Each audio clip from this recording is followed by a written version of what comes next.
Let's talk about passion for a second, because I think this is the thing. This is a strain that runs through all of this. The thing that keeps you working 16 hours a day, which so many entrepreneurs I speak with do, to the detriment of everything in their life. They are passionate about what their business. Which leads to the question: why pet products? Well, for me, what was it that drove you? It was an opportunity. Okay. It was an opportunity, and when I scratched the surface of what Paul Imes had, was amazing technology. And it was so amazing that you could feed his food to a dog, and that dog would be transformed, not just changed, transformed over a short period of time, 4 to 6 weeks. And I felt, because I had been I'd been a farmer, I'd been in 4-H, I'd fed cattle, and I'd never seen the results of nutrition, the way his product changed the condition of the dog, and it happened to be my father's dog. Mm-hmm. So that was it. It was pet food. It could have been another product. Easily could have been another product. So it happens, though, that to a farm boy, being in the food business and being already in the food business, there was alignment there. There was alignment. Yeah. There was absolute alignment. And I understood the food business a little bit because I had been 6 years or 7 years at a very good company, Campbell Soup. And then around that, there became almost like a little bit of a cult in the beginning about among the people who fed the product, who used the product. And a little bit like the original Starbucks, there was a little bit of a cult around that special kind of coffee and all that kind of thing. And so as our business grew, we just continued to see more and more opportunities in the marketplace. And as industries evolve, also the industry was evolving into more of a sophisticated, more concentrated nutritional product. Did the demand and that affirmation stoke your passion? Well, there wasn't a lot of demand at first. I tell people it took me 5 years to figure out I had a product that dogs wouldn't eat and a package consumers wouldn't buy.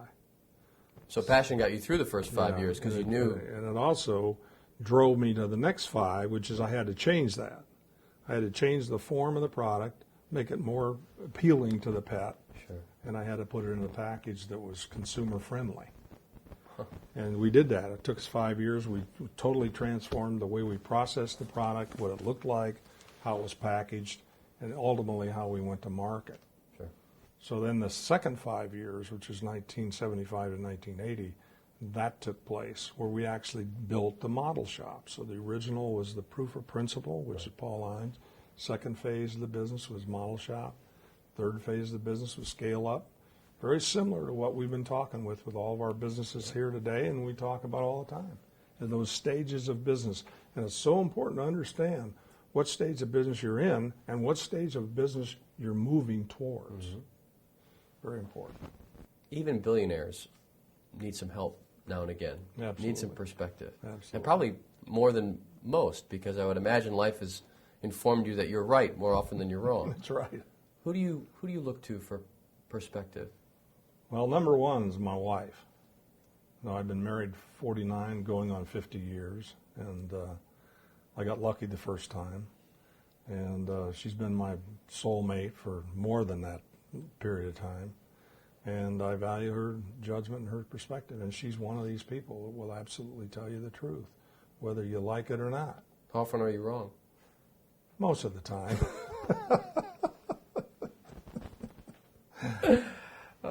So she's certainly one. We have a marvelous staff here at Aileron, and I listen to them. We have a board. We have an outside board at Aileron. And by the way, we practice what we preach. What we tell our business owners they need to do, we do. Sure. And we try to do it as well as or better than anybody. So the board is certainly an important part of that. And I still have some friends and mentors that have been around. Most of them are getting pretty old, as I am. But I stay in touch with them. And I think, one of the things I ask a lot of questions. I'm curious. Yes, you do. I want to learn.